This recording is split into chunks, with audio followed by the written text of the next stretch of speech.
Justin. He has a lot of experience doing a lot of different things. He's been coaching as a real estate coach. He's been investing in different states. How many states? I only invest in Utah. Only invest in Utah. Okay. I'd heard that you've done work in other states, so coaching other people in other states. To be successful. So let's have a big round of applause for Justin.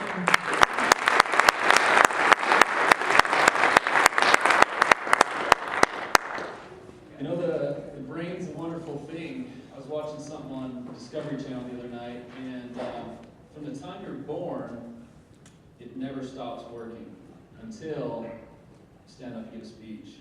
And then Pete gave me some reassuring words. He said, you know, the organization is really in trouble when I'm the final speaker here. So I may not be as funny or as good looking or have a lot of the witty comments that Matt has, but I'll do my best here. So to tell you a little bit about myself, about 9 years ago I began investing here in Utah. And so I bought, just out of college, I had a goal. I was going to buy 5 houses before I bought a new car. So I was just driving around my college car, and after I reached that, I just kept driving until I exceeded some more goals, and I became licensed as an agent. By the way, I do encourage all investors, if you really want to get serious, if you want to save yourself some money, if you want access to more information, get licensed, because there's some pretty nifty tools as an agent that you get access to. As I learned about real estate, had a kind mentor that taught me everything I know, I began coaching people. We would do 4-day one-on-one site visits in different states. So I've been in about, I think, 18 or 20 different states. So I'll do some phone coaching before, then now it's I go for a 3-day visit. It's just me and the student one-on-one. So that's where my experience kind of comes. It's just applied knowledge. It's just a different state, different circumstances. It's all about the numbers. So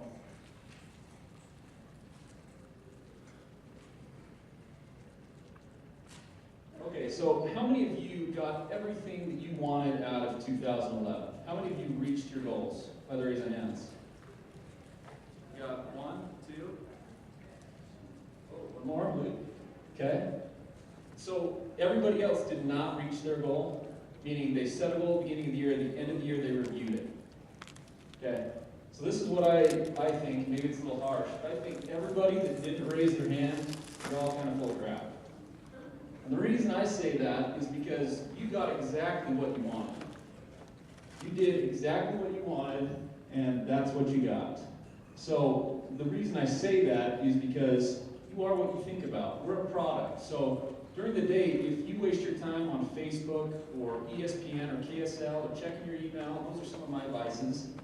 If you do that, you're going to be really good at probably learning about how difficult somebody is having a day. They have a case of the Mondays, or their mom died. Those are serious issues, but it's not going to really help you make any money. It's not going to increase your potential for worth or early retirement or independence. So I've got a quote up there: show me a stock clerk with a goal, and I'll give you a man who will make history. Give me a man without a goal, and I'll give you a stock clerk. So there's a lot to be desired. I know when you start talking about goals, people can instantly shut off. I'm gonna teach you a few things how we can keep score. So a budget for your money is just you telling your money where to go. You can also do that with your time. So if you budget your time accordingly, you can actually reap a lot of benefits.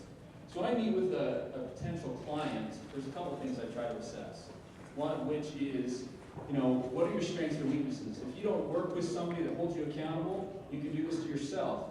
You have to determine, what am I good at? What am I bad at? What do you do every day of the week? How do you spend your time? Do you put an honest 8 hours into your labors every day? What are you thinking about? I mean, are you putting in 40 hours at your regular job, and then you dedicate 20 hours to real estate? I mean, how serious do you want to get into this? All your work habits, your play habits, they all play into the situation. Now, a lot of people are reluctant to keep score. Does anybody know what I mean by keeping score? Anybody have a hard time keeping score? Go ahead. I have a hard time keeping score for sure. You set a goal and you know you didn't make it, so you try to ignore it because it'll go away eventually. But you gotta keep score, you gotta make sure if you lose, you give yourself some time. If you did lose, find out when I like to play golf a little bit, and I'm going to equate keeping score to playing golf. There's a difference between looking good and playing good. So when I was younger, I wanted to look good. So when I get done golfing, I'd be like, oh, you went golfing, what'd you shoot? I shot a 39. That looked pretty good, you know? But in all reality, maybe I had a mulligan, okay, and I didn't count it. Or I had that gimme putt that I didn't really concentrate. It doesn't matter if I missed it or made it. I looked good golfing. Now, as time went on, it was, hey, if I'm going to get good, I've got to keep an honest score. I've got to play the red stakes. I've got to play the white stakes. If I go out of bounds, I've got to count the ball drop. Okay? So that's the difference in keeping score. If you want to be a winner, you keep score. Now, if that's harsh for your ears, I don't know what to tell you, but that's how we keep score. We keep score with bank accounts, adjusted gross incomes for mortgages. This is how we keep score. And you've got to make the dating strategies to succeed. So let's talk about Michael Jordan. Does anybody know, well, before we go to Jordan, let's talk about Albert Einstein. Does anybody know his definition of insanity? Doing the same thing. All right, perfect. So you can read. We are exactly what we think. Your personal habits, everything. So let's talk about Jordan now. This is a picture when he played Utah. So think back to what you were doing in 1997, Game 5, in Utah, the finals. Jordan's pretty sick. I guess some sports fans, maybe this will tweak some memory here. He's so sick, there's no morning shoot around. They don't even know if he's going to play. He's got some flu-like symptoms, some stomach ailments, can't keep anything down. He goes out there. And you can tell during the course of the game that he's physically like a limp noodle. When the whistle blows, halftime, anything, he's just can barely walk. But as soon as it starts playing, he's alive. He has one of the best games in the playoff for him. He had 38 points. They went on to won the next game, and Utah is still without a title here. So this is what he said immediately after the game when they interviewed him. And I wish I could sound like Jordan, but I just can't. I'll do my best. It's all about desire. You just got to come out here and do what you got to do. You wanted it real bad. He's a leader. I had to come out here and do my best. Somehow found the energy to stay strong. I wanted it real bad. Now here's some of the qualities. When I think about Jordan and what he stood up for, he's the best that ever played. He had a routine. He was strong. Mentally, he had the strength of anybody. He could defeat you, kind of like Tiger Woods used to be able to do on the golf course. He was extremely consistent. He had a routine, working out. He would go work out, he'd work out early, stay late. When he was done working out, he'd shoot some more. He became the best. He had a strong work ethic.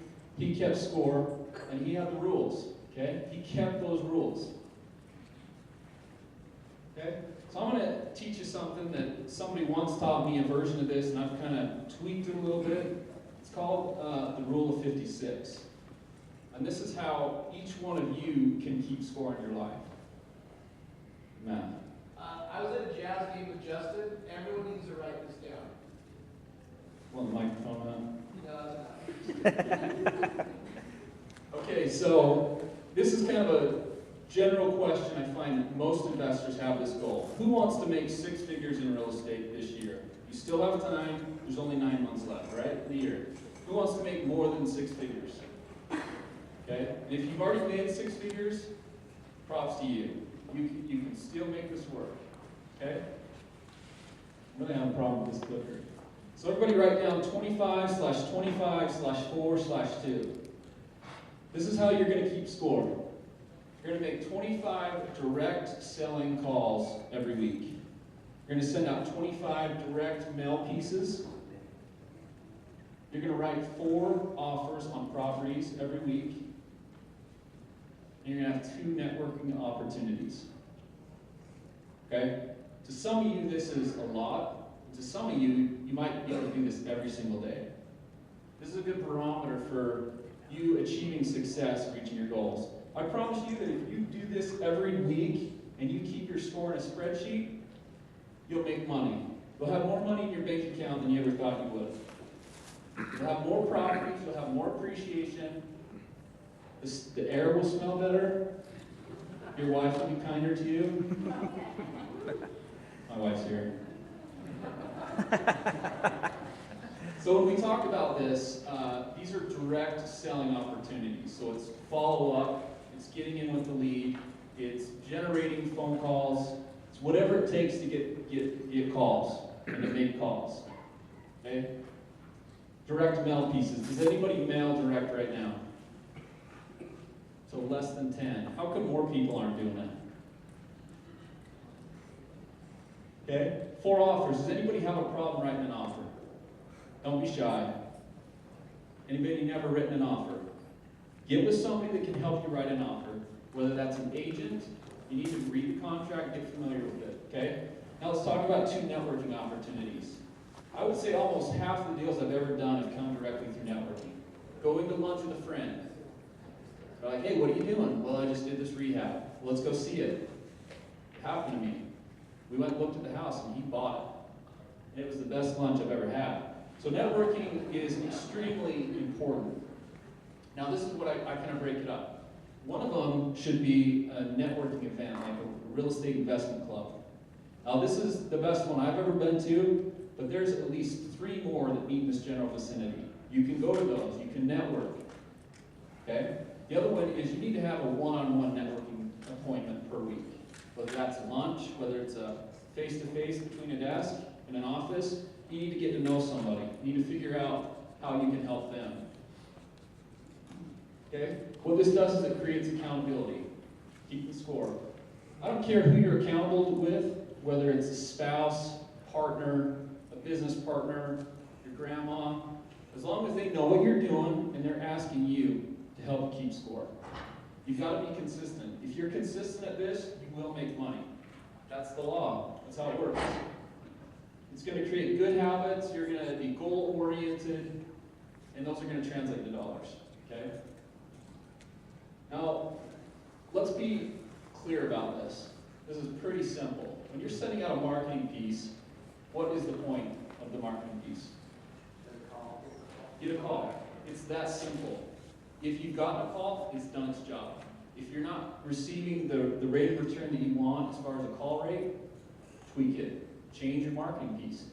Okay? What's the purpose of the call? Get an appointment. Get an appointment.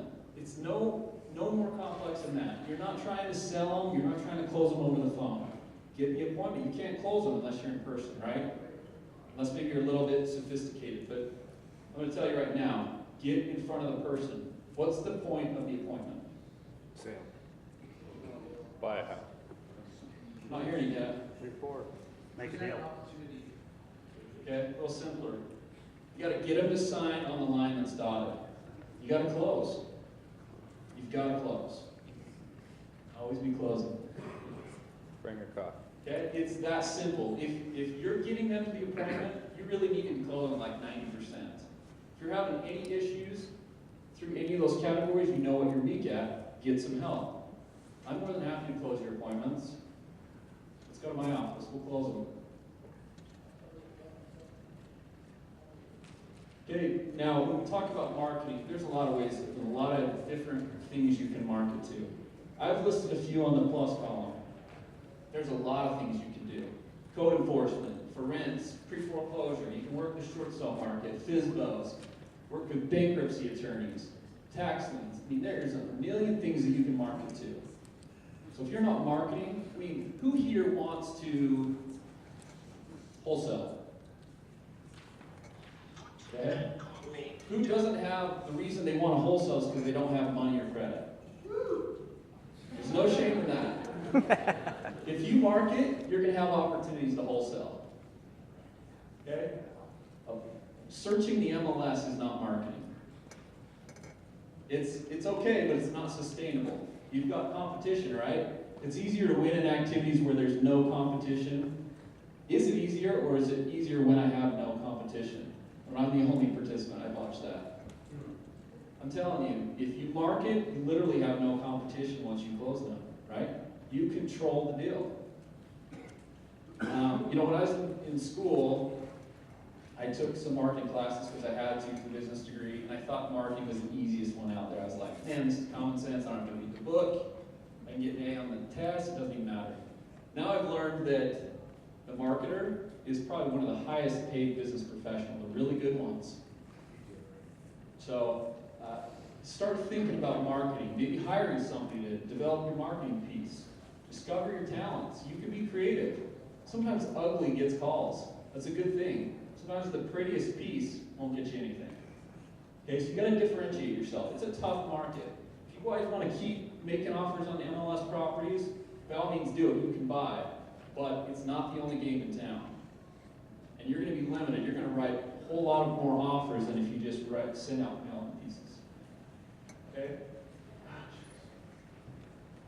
So I guess the point of the reason Matt asked me is, how does my consulting career, or what I do on the side, help me become a better local investor?